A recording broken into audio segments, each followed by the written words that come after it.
Hey, what is going on, everybody? Welcome back to Everyday Technology. Nate here, back at you with actually a smartphone review, and today we are going to be taking a look at the best smartphone under $100. Let's get right into the video.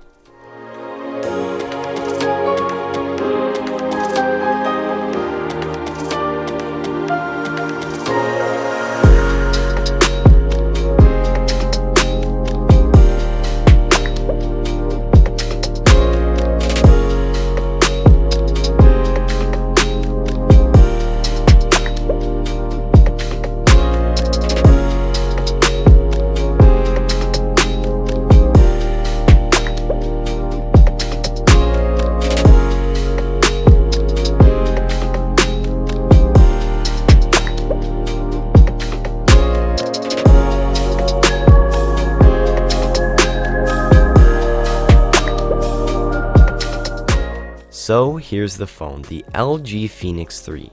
Now there are a lot of reasons that I picked this phone as the best phone under $100, and I'm going to go over those reasons in this video today. Now keep in mind that there is no perfect smartphone, and that is definitely true for the LG Phoenix 3.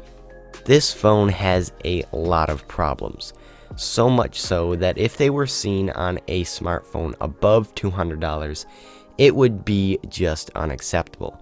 But because the LG Phoenix 3 is only $50, most of them can be dismissed. So to start this review off, let's go over the things that actually run this phone, which would be the processor and the actual memory and RAM. So the processor that the LG Phoenix 3 has is a Qualcomm MSM8909 1.1 GHz quad-core processor. It has 1.5 GB of RAM and it has 16 GB of ROM. Now these specs are not bad, but you will notice when you are running the phone and it's doing a lot of work that it does tend to slow down and lag quite a lot.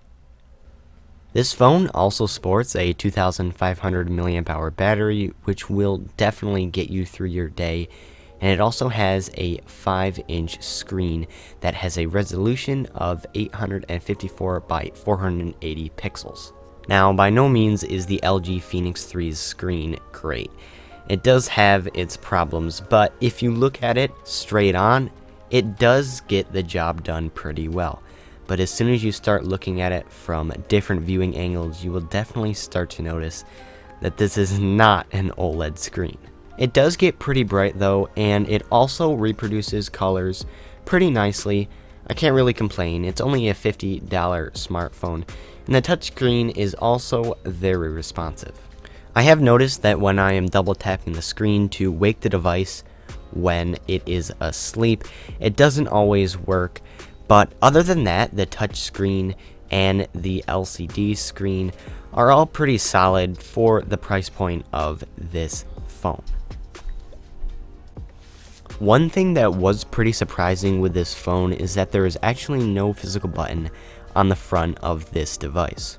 You actually have to turn the device around and you will find a button on the back. Now, it is not a fingerprint sensor.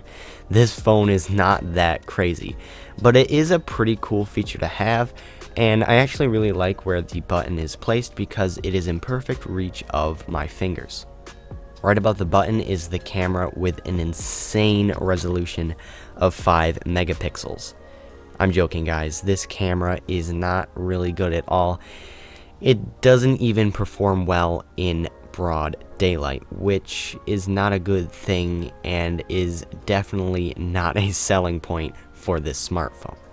Here are some test photos just to show you guys how bad this camera really is. This is in broad daylight and it still is very fuzzy for some reason. I don't know why. I did color correct it a little bit, but even with that, it still does not look great at all. The bad camera on this device is definitely something to consider if you're going to be thinking about buying this phone, because you're not going to be taking any quality photos with its camera at all. Also, there is not a whole lot of storage on this phone, and that is another thing to keep in mind. The bad camera aside, the LG Phoenix 3 does have a lot of good things going for it, including its thinness. This phone is only about 2 millimeters thick, which is great if you're going to be putting this in your pocket. It also still has a headphone jack, so if you have any wired headphones, you'll definitely be able to use it with this device. And it also charges with micro USB, so if you have any cables lying around that are micro USB, you'll definitely be able to use it with this phone. The only reason that I am saying this is because the included micro USB cable is not of the highest quality, so if you have any other cables lying around your house that are any better, you will definitely need them if you're going to be using this phone long term. The materials that this phone is constructed out of are not of the highest quality either. It's mostly made out of plastic, but I'm okay with that because it does not scratch or crack like metal or glass will, and it also keeps down the price. I am also a huge fan of the texture that LG chose to put on the back of this device because it will prevent the phone from accidentally slipping out of your hands.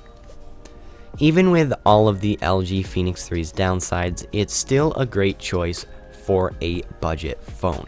It has decent specs, a pretty nice screen, and it'll only run you about $50. So that is why I would say that the LG Phoenix 3 is the best smartphone under $100. Alright guys, that's it for this tech review video. I hope you guys did enjoy it, and if you did, please smash the like button down below, subscribe to Everyday Technology, and turn on notifications so you never miss out when I upload another video just like this one. And also, if you are really daring, please follow me on Instagram at NateQHartley, where I post some really interesting and cool photos. And as always guys, I am Nate from Everyday Technology, and I'm signing out. Peace.